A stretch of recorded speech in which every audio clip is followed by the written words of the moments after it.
amazing to be in the kitchen with you guys today. It is fantastic. I do love you so much.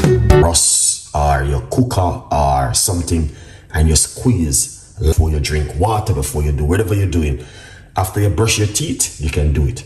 I always brush your teeth first, okay?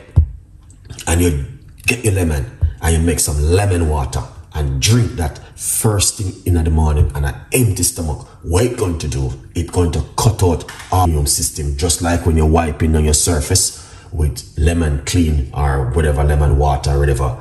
It's the same thing it's doing inside of your body. This thing is very powerful, very effective, very good for you. And not only that, you're getting enough good vitamin C, natural vitamin C you're getting from this of lemon. So if you know you have problem when you use a lemon,